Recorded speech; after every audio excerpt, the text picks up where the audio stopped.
Hi hello good morning friends morning శివుడు ఏంటి అన్న చూపిస్తున్నాను అనుకుంటున్నారా?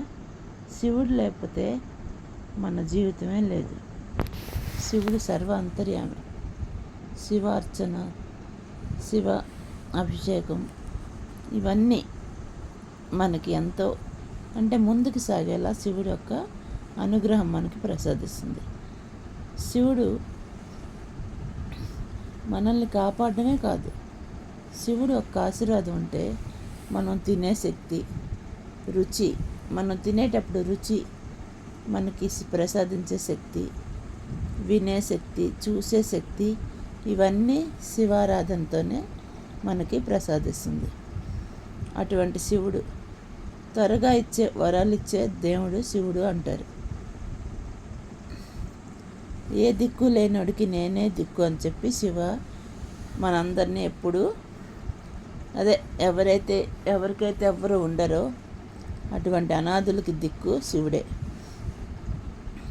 అందుకే శివారాధన, శివ తపస్య, శివ జపనామం ఇవన్నీ చేసుకుంటే శివానుగ్రహం మనకి పూర్తిగా ఉంటుంది. శివుడు ఒక ఆశీర్వాదం ఉండడం వల్ల ప్రతి మనిషి ముందుకు సాగుతాడు.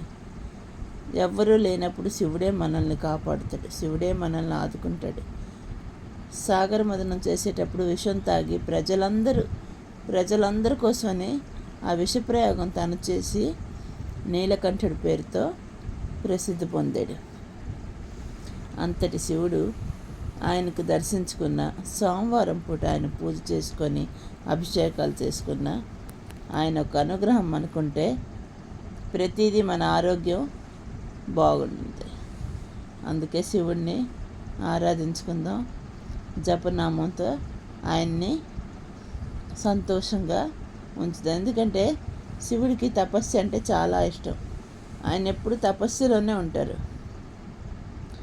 అంతేకాదు పార్వతీదేవి శివుడిని పొందడానికి ఏం చేస్తే పొందుతాను అంటే తపస్సు చేయమని చెప్పి నారద మహాముని చెప్తే పార్వతీదేవి కూడా నవరాత్రుల్లో బ్రహ్మచారిణి రూపంలో తపస్సు చేసి శివుణ్ణి పెళ్లి చేసుకుంది. అంటే శివుణ్ణి సంతోషించాలంటే మనం తపస్సు చేయాలి అని. జపనామం చేస్తే ఓం నమ శివాయ, ఓం నమ శివాయ అని రోజుకి కనీసం ఒక 10 నిమిషాలైనా శివుణ్ణి జపనామం చేసుకొని ధ్యానంలో కూర్చుందాం. ప్రతి అనాథులకి శివుడే దిక్కు కాబట్టి పేద పిల్లలకు ఆదుకోవడం, మనం గుడికి వెళ్ళి పాలు పోయాకర్లే, లేని పేదవాళ్ళకి తిండికి పెట్టినా, వాళ్ళకి కడుపు నిండా ఏదో ఒకటి పెట్టినా శివుడు సంతోషిస్తాడు. అందుకే శివానుగ్రహం ఉంటే ప్రతి మనిషి ముందుకు సాగుతాడు. ఏ కష్టాల్లోనైనా శివుణ్ణి పిలిస్తే ఎక్కడున్నా కూడా మీరు ఎటువంటి పరిస్థితుల్లో ఉన్నా కూడా ఆ శివుణ్ణి ఆరాధిస్తే శివుడు మిమ్మల్ని తప్పనిసరిగా ఆదుకుంటాడు. అటువంటి శివుడు ఆయన యొక్క అనుగ్రహం మనందరినీ పొందాలని చెప్పి ఈ చిన్న మెసేజ్ కాదు, శివుడు యొక్క అనుగ్రహం ఉంటే మనందరం ఎంతో ముందుకు సాగుతాం అని చెప్పి. అంతేకాదు ఫ్రెండ్స్, మీకు చిన్న మాట చెప్తున్నా, నా చిన్నప్పటి నుంచి శివుడికి నేను పెద్ద భక్తురాలు. శివుడు అంటే నాకు చాలా ఇష్టం. శివుడిని చూస్తూ ఉంటే అలా చూస్తూ ఉండిపోతాను. ఆయన అంటే అంత ప్రేమ, అంత భక్తి, ఒక తండ్రిలా కనిపిస్తారు ఆయన. ఇంకా నాగరాజ కూడా ఎప్పుడు మొక్కుకుంటాను నాగదేవతకి, నాగదేవత మమ్మల్ని ఎప్పుడు రక్షించు, మమ్మల్ని ఎప్పుడు కాపాడు అని. ప్రతిసారి ఒక మాట చెప్తా ఫ్రెండ్స్, నాగదేవతకి